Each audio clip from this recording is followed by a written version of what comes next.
It is December the 19th. My boot camp instructor wanted me to weigh in again today, which I did. Not a big deal. Then after that, I got my cheat meal. My cheat meal, I went to Golden Corral. I really didn't do that bad. I had half a piece of fried chicken, one small pancake, 1.5 French toast, and a tablespoon of potatoes, and the rest was all regular food that's in my meal plan. So, but I wanted to record a quick video to say, if you were going to cheat, but do it in moderation. I always say in moderation, but nobody seems to. I get asked, what is moderation? Why do I have to do it in moderation? Because here's the deal. The more you put in your body, the more your body's going to want to crave. So the more bad food you put in, the more bad foods your body's going to crave want to eat. But that said, cheat, but don't cheat to the point where you derail yourself and you cause yourself to want to gorge the rest of the day. So as I'm sitting in the buffet, I am watching people put in their bodies a good 4 to 5 plates worth of food. I'm watching like literally mounds and mounds of potatoes, mounds and mounds of rice, mounds and mounds of all kind of foods, and I'm just looking like, really?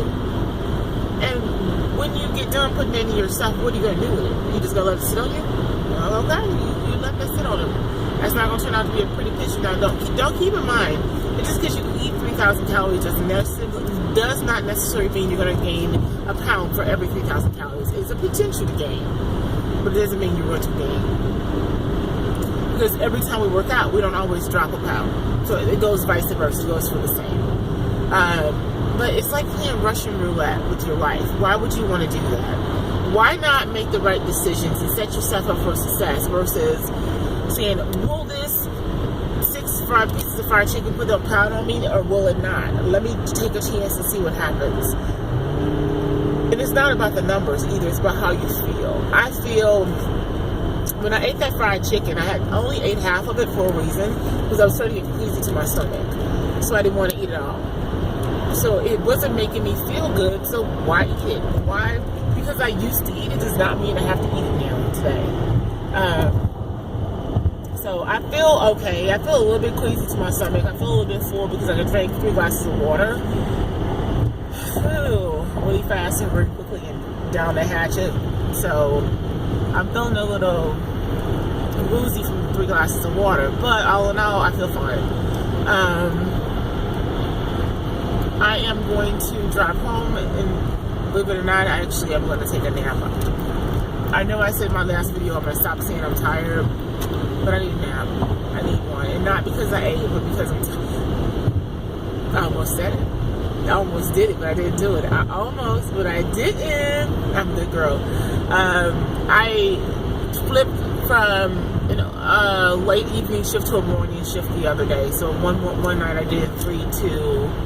I think I did a 2:30 to 12:30, and then I went immediately into a 7 a.m. to a 5 o'clock, which got me off and done, and then I had to do boot camp after that. I had to do our office Christmas party for 30 minutes in boot camp, so I really haven't really slept well. And I took a Tylenol PM last night to help me, because I was in a lot of pain last night, a lot. I'm in a lot of pain right now. But it will pass. It always does. So I said all that to say, my view on food is just so different. As I'm sitting at the table, instead of getting multiple plates, I'm up here taking selfies. Don't ask me why I'm doing it. I've always been a selfie chick. Now, that's not anything new. I've always been a selfie chick. I used to, but the difference is I don't turn my body in certain angles to get make sure I look thinner. And how thin am I looking in the picture? Now I just take the daggone picture. I don't care. If I look big, I look big. If I don't, I don't. And I'm a big girl, so I'm gonna look exactly how I look. So I don't worry too much now when I take the selfie pictures. But I have over probably close to 5,000 pictures of myself over the course of 2 to 3 years. Probably more than 5,000, to be honest. But that's okay, because that's me, and I have to be okay with me. So I am going to drive home, take me a nap before I go to work. I'm going to get to work tonight, I'll do my regular shift, but I will also get in a good hour workout on my lunch break. So today's going to be a good day. It's going to be a successful day. I don't think today's going to be any problem. So everybody have a wonderful day. Enjoy your day. Enjoy your life. Encourage yourself. Encourage yourself. Encourage yourself. Be your own cheerleader. Bye-bye.